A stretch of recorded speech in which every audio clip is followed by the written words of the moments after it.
He's asking for your vote again. But has he earned it? Chief Political Correspondent Emma Withrow has his political report card. Republican Congressman Madison Cawthorn represents North Carolina's 11th district. Ladies and gentlemen, we just made history! Not only is Cawthorn a freshman in Congress, but also the youngest Republican ever elected to the House of Representatives. The 26-year-old said his age has helped him gain valuable mentors. I think because a lot of these people imagine that they're going to be president in the next cycle or the cycle after that, and then they look at my age and they realize that I'm not eligible to run for president for about another decade, they then aren't threatened whatsoever. And so when I go to them for advice, they give it so freely and they actually just genuinely want to help. And so I have actually found that my youth is a major asset. One of his more famous mentors is former President Donald Trump. I consider him a second father figure. But his relationship with the former president has been highly criticized, especially after the speech he gave during the Save America rally on January 6th. All the fraud they have done in this election. After this rally, hundreds of Trump supporters attacked the Capitol. Cawthorn still stands by his remarks that day. Any loss of life is disgusting.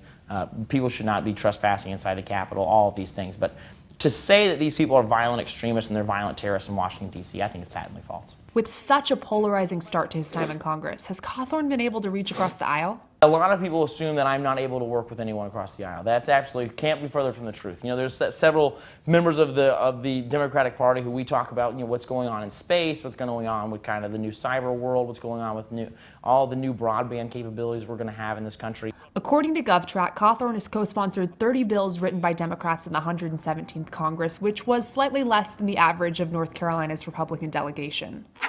Washington politics aside, Cawthorn said his main focus has always been on the needs of his district, but does he put words into action to address his constituents' concerns? One of the very first casework I actually got to accomplish was there was a young family. They had a food truck business, and obviously because of what was going on with COVID-19 and all this craziness that happened in 2020, they were on the verge of bankruptcy. Despite being eligible for PPP loans, the family hadn't received a significant amount of money and was about to lose their business. They called me and told me about this issue, and so it was someone that I had met on the campaign trail.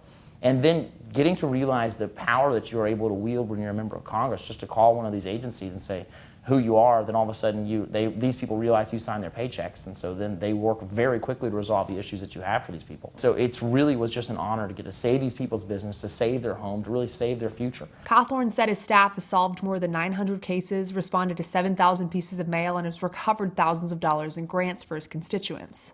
Cawthorn promised those same voters during his 2020 election that he wouldn't shapeshift. After taking a hard stance on very divisive issues, has he changed his mind on anything since taking office? A really big change for me is one thing I campaigned on was term limits. I genuinely believe we still need term limits on members of Congress, and I think that we're going to be able to get that. A lot of people say, oh, that's just a pie-in-the-sky dream, you'll never be able to get that.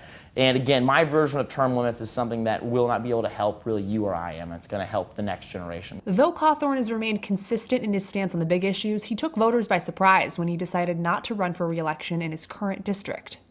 I will be running for Congress in the 13th Congressional District. In my heart, I represent North Carolina as a whole, not some arbitrary line that some politician drew this cycle.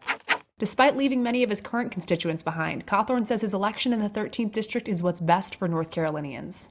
I asked Congressman Cawthorn, what grade would you give yourself based on your performance in Congress thus far? And he said, though he thinks he's made great progress, it's going to be up to the voters to release his official report card come November 8th. So if you voted for Madison Cawthorn, the candidate, Madison Cawthorn, the congressman, is so far as advertised. Coming up next week, though, we're going to be diving into the other side of the Capitol, looking into our local senators, starting out with Senator Thom Tillis. In Charlotte, Emma Withrow, Queen City News.